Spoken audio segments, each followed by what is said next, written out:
des secrets de la prière, des révélations donc, des secrets de la prière, avec le maître Adéis Guémara, guide spirituel du mouvement La Guémara.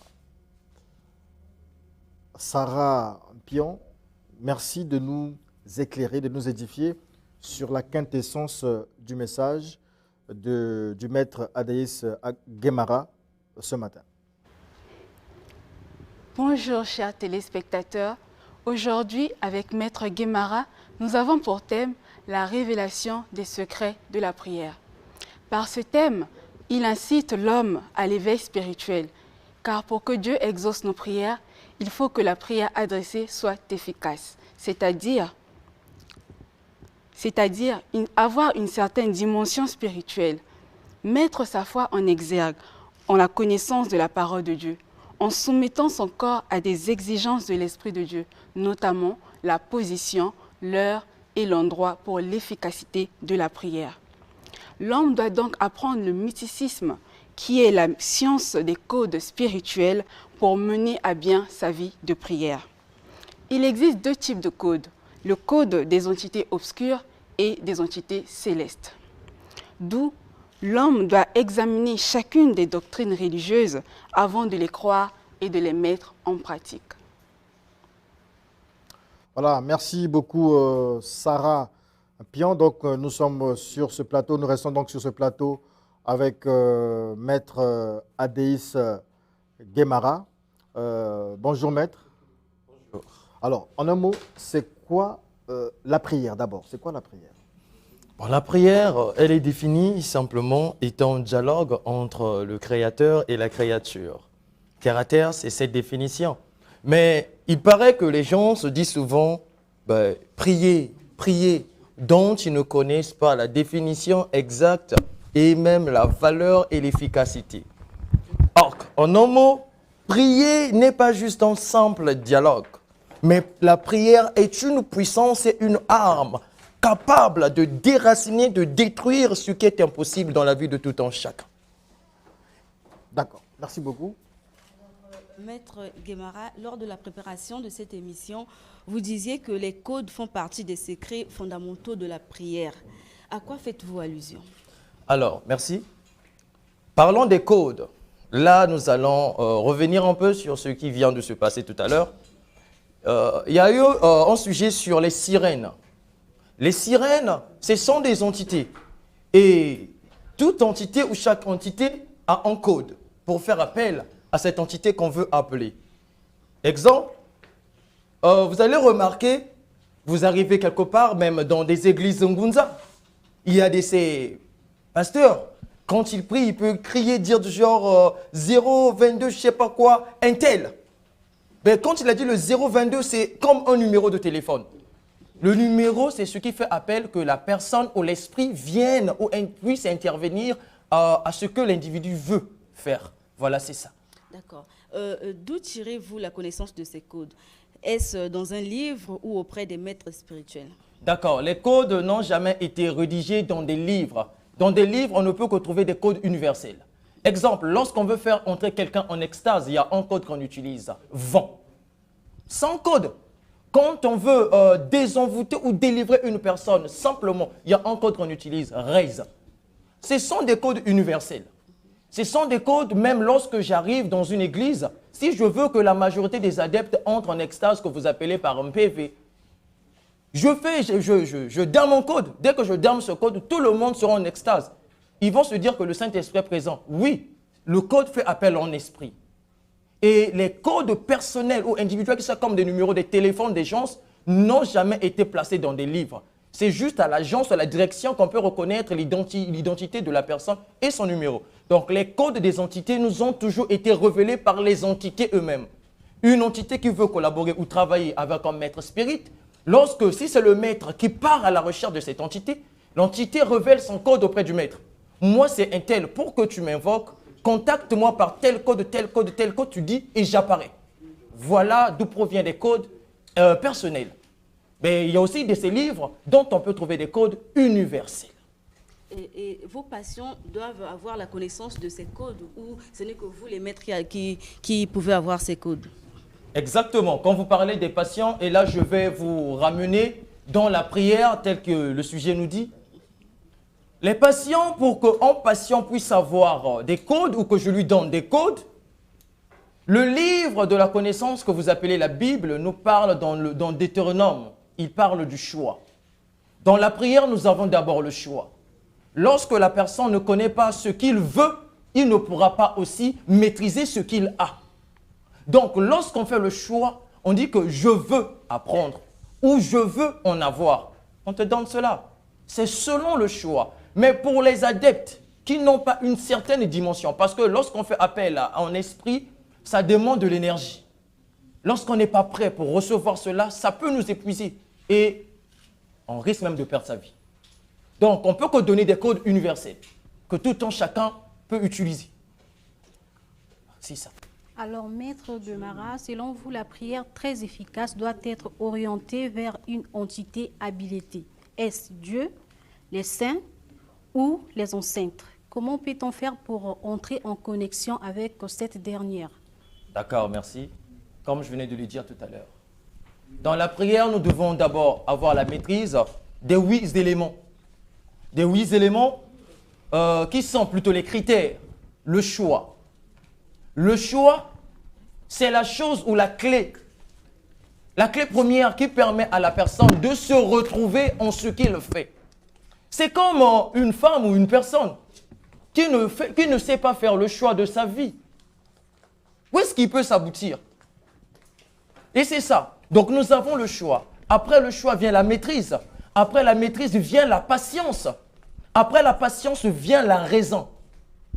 Après la raison, on a maintenant l'intuition. Après l'intuition, nous avons l'harmonie. Après l'harmonie vient ce qu'on appelle par... voilà, l'ouverture des portes. Après l'ouverture des portes, nous avons ce qu'on peut appeler par... voilà. Ok, la 8e, je veux l'expliquer après. Ce sont des critères que toute personne doit en avoir pour que la prière soit bien dirigée. Et la prière, pas juste aux entités. La prière doit être dirigée à Dieu. Mais c'est qui Dieu, comme vient de le dire en maître tout à l'heure? C'est qui d'abord Dieu? C'est sur là que je parle de la maîtrise. Quand on n'a pas la maîtrise de Dieu, jamais nos prières auront des résultats. Qui est Dieu? Alors Dieu, bon, Dieu c'est toi et moi, Dieu c'est la nature. En un mot. D'accord, alors, les premières questions ici ont été posées par Désiré Laure et Déborah Kosema, qui sont remplacées par Mondésir Ikando et Sarah Pion.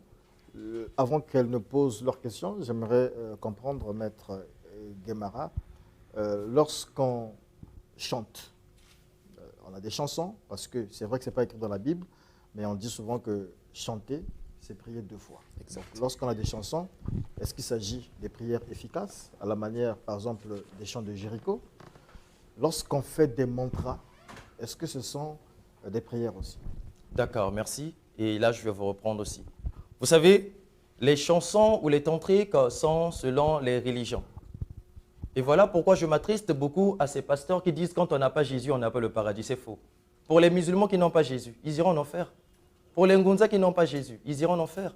Chaque religion a leur chanson, leur manière de chanter. Et c'est vrai que chanter, c'est prier 2 fois. Pourquoi prier 2 fois? Je vais vous expliquer.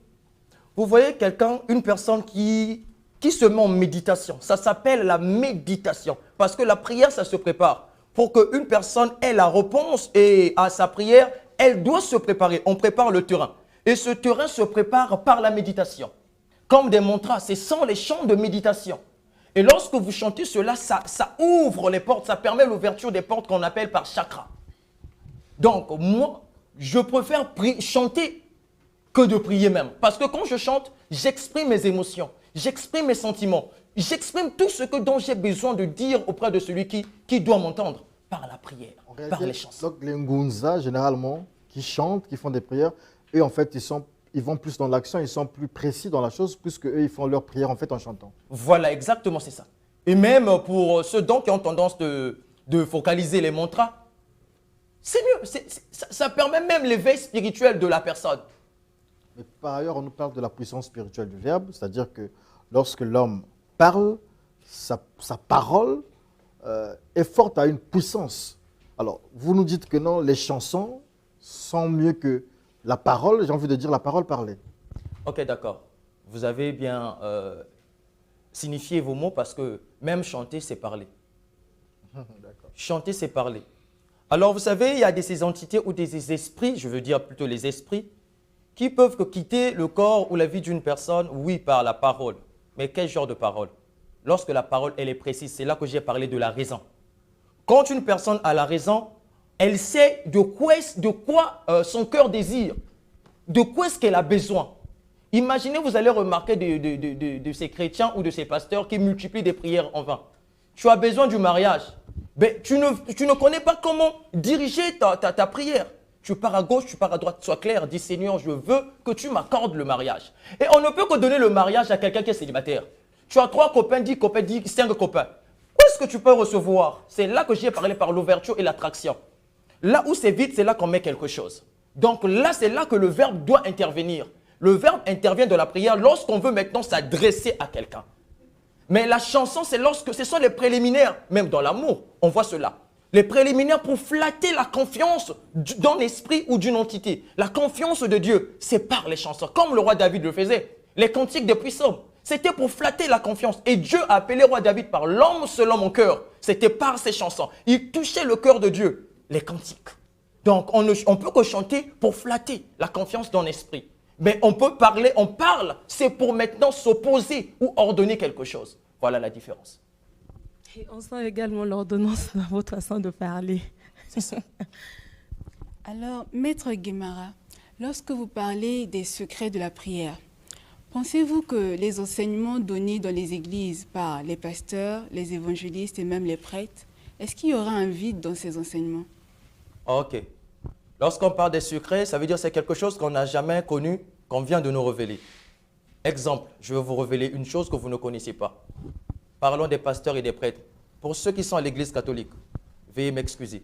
La prière que vous faites de vous, je vous salue Marie, à partir d'aujourd'hui, bannissez, dites je te salue Marie. Dans le livre de Luc, lorsque l'ange est venu apparaître auprès de Marie, il dit salut Marie. Il n'a pas dit je vous salue. Quand vous dites je vous salue, vous vénérez une entité que tout à l'heure qu'on vient d'appeler par ma Marie, que vous croisez quelque part là dans des églises, que moi j'appelle Lilith, que je connais très bien, que je peux même faire appel qui peut venir. Pour ceux qui viennent dans mon temple, ils voient même la photo de Lilith que j'ai dans mon temple. Vous pouvez faire appel à Lilith maintenant? C'est possible? Ben, maintenant là les gens se vont fuir. Parce qu'il y a de ces gens qui n'ont pas les... Eux ils aiment ça ici. Hein. Ben, bon, si vous aimez ça, applaudissez. Si vous aimez ça, applaudissez. Ah, eux, ils aiment ça. Alors oui, dans ce cas c'est pas grave. Vu qu'ils veulent voir, donc on aura une émission dont on va passer à la pratique. Mais que les courageux y soient simplement. Parce que c'est ça. Et voilà. Donc parlons de cela, c'est comme ça. Pourquoi j'ai dit, on ne dit pas je vous salue Marie, c'est parce que vous allez remarquer la prière de notre Père, le Dieu qui a tout créé, on dit que ton nom, lui qui est Dieu, il ne se fait jamais valoriser. Une femme qui a été créée par quelqu'un, on l'a dit je vous salue. Ça ne marche pas. Et voilà. Et vous voyez aussi dans des églises catholiques, lorsqu'on adresse des prières aux entités qu'on ne connaît pas, les saints Laurent, les saints quoi, vous voyez que les catholiques ont 3 Jésus. Ils ont Jésus-Christ, Miséricorde Jésus et Jésus, enfant Jésus. Bon, les 3 Jésus, pourquoi les 3? Ça différencie les entités. Veillez votre conscience, éveillez-vous. Vous vénérez des esprits que vous ne connaissez pas.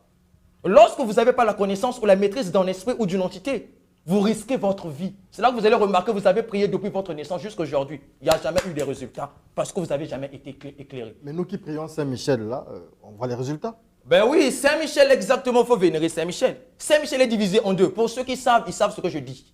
Il y a une secte de Saint-Michel qui est gouvernée par ce monde dont on trouve 2 couleurs, la couleur rouge et la couleur violette.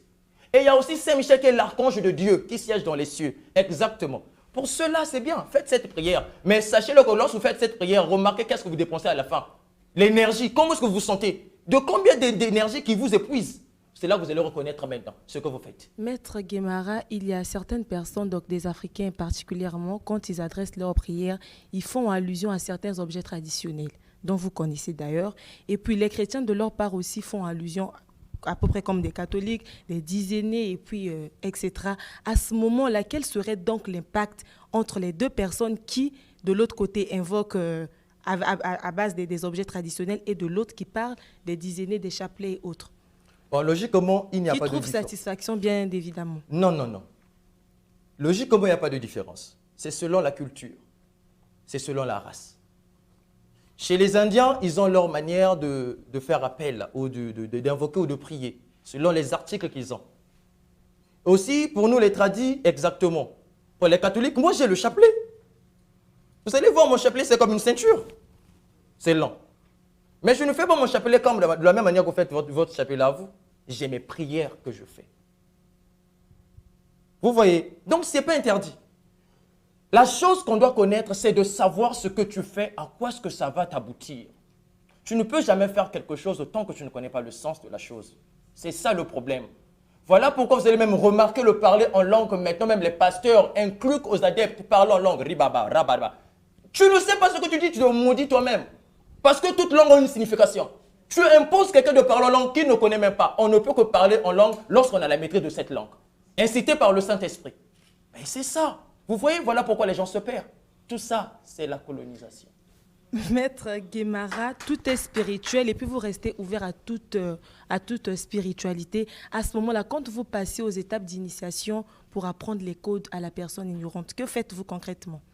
Bon, pour apprendre des codes à la personne ignorante, c'est que je dois d'abord l'éveiller. Un ignorant ne peut rien connaître. En faisant quoi concrètement?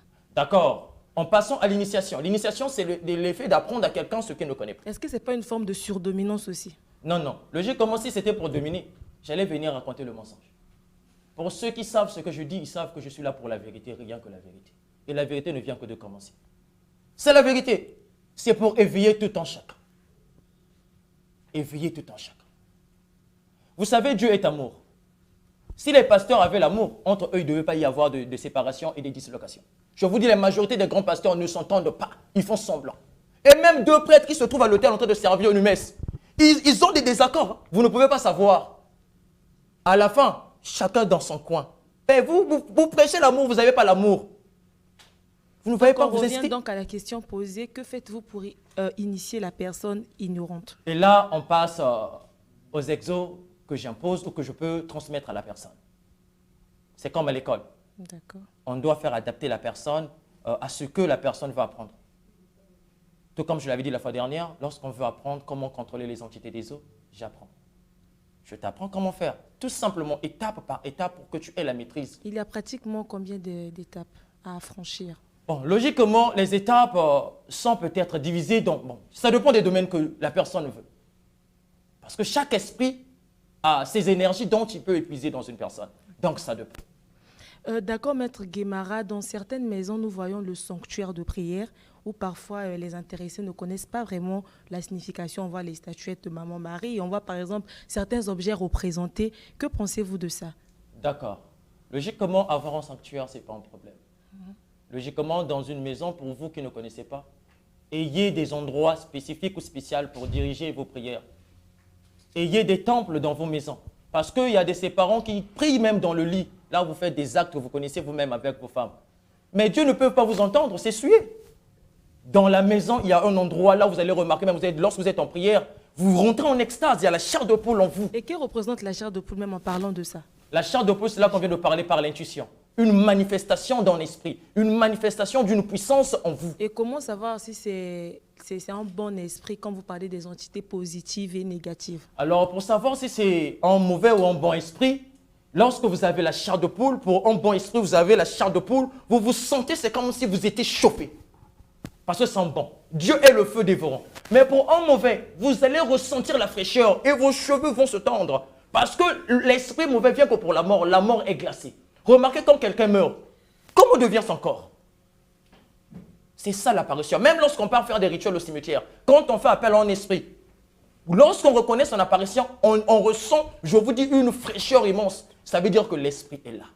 C'est ça la différence. Alors, en parlant de prière, Maître Guémara, j'aimerais comprendre la place de la confession. C'est-à-dire qu'aujourd'hui, le chrétien se dirige vers le pasteur pour se confesser. Lorsqu'il a péché, lorsqu'il a péché, il va se confesser. C'est comme aussi celui qui est dans les religions traditionnelles ou les religions africaines. il va vers son maître spirituel, vers son tourment, etc. Est-ce que c'est important, je prends cet exemple pour demander si c'est toujours important dans la prière d'avoir un intermédiaire. C'est-à-dire que je prie Jésus, mais je passe par le pasteur. Ou bien la prière, ça nous permet d'être directement connectés à Dieu. Merci beaucoup. Et je vais vous reprendre. Si je suis ici, c'est pour que l'homme soit capable de se défendre lui-même. Voilà pourquoi vous vous faites dominer par vos guides. La confession, c'est entre toi et Dieu. Il est dit que le corps de l'homme est le temple de Dieu. Ça veut dire Dieu est en toi. Confesse-toi envers ton Dieu et Dieu va t'exaucer. Il suffit de savoir comment faire une bonne confession. C'est ça la clé. Vous savez, les minutes sont comptées. C'est une leçon tout entière qui va permettre l'éveil de tout en chacun. Et vous serez capable de résoudre vos situations vous-même sans consulter qui que ce soit. La prière est une arme, une puissance. La confession, fais ta confession. Fléchis tes genoux. C'est là que j'ai parlé par la préparation du terrain. Fléchis tes genoux, fais-toi un et Dieu. Confesse-toi. Au moment où tu te mets à prier, si tu ne confesses pas tes péchés, ta prière n'aura pas de sens. C'est ça. Maître Guémara, vous voulez à ce que l'homme soit indépendant spirituellement. Est-ce que après que vous aurez initié quelqu'un des codes et autres, est-ce que vous ne ferez pas de lui après ton adepte? Bon, disons, lorsque la personne devient mature, il s'envole à sa manière. Okay. On ne peut pas retenir quelqu'un qui a déjà une connaissance et pourtant on veut que tout le monde s'éveille. Lorsque j'initie, je vois que la personne a déjà atteint un niveau exact. Je dis, si tu trouves que tu es libre, tu peux t'envoler. Pour un oiseau, dès qu'il a ses plumes, il se dit qu'ils peuvent s'envoler, il prend son vol. Mais généralement, les personnes envers qui on apprend, ils ont un peu du mal à se déclasser parce qu'ils se disent qu'ils doivent rester pour être reconnaissants de tout ce que vous lui aviez enseigné, par exemple. Et là, je veux vous dire aussi, je vais vous expliquer. Vous voyez la majorité des maîtres que vous recevez ici, hein? Ils ont la théorie parce qu'ils étudient beaucoup de livres. Ils n'ont pas la pratique. C'est la chose qui fait qu'ils gardent leurs élèves dans leur école. Parce qu'ils n'ont pas la pratique. Ils apprennent que la théorie. Or, le royaume des cieux n'est pas juste basé sur la parole, mais sur la puissance. La puissance, c'est la pratique. Apprenez aussi la pratique aux gens. Quand quelqu'un connaît quelques techniques, il sait que si je fais ceci, la personne aura telle solution. Je fais cela, il se dit que voilà, je peux sauver ma famille. Merci. Pourquoi prendre la spiritualité? C'est pouvoir sauver tout le monde. Et commençons d'abord par sa famille. Parce que la charité bien ordonnée commence par soi-même. Merci Maître Guémara, merci Désiré Laure, Déborah Kosema, Mon Désir Ikando, Sarah Pion. Vous avez une école, elle est basée à Brazzaville, semble-t-il. Est-ce que vous avez d'autres représentations ailleurs et est-ce qu'il y a un contact téléphonique? Merci beaucoup. Oui, nous avons un mouvement et une école initiatique, la Guémara. Pour l'instant, nous sommes basés dans Brazzaville. Je me déplace. Je sors hors de Brazza pour aller faire mes tafs spirituels. Ça veut dire je traite spirituellement, je consulte, je fais tout ce que quelqu'un peut faire, même au bouffer aussi, si c'est possible. Donc, c'est tout. Et donc, nous avons cette école. Nous apprenons aussi. Ça se situe dans le quartier Château d'Eau, plus précisément à Mitoko, en allant vers Kinsundi. Donc, c'est là où est située l'école Guémara. Et dès que vous y arrivez, vous serez les bienvenus. Nos coordonnées sont le 06 513 04 47. Je reprends, le 06 513 04 47. Merci beaucoup.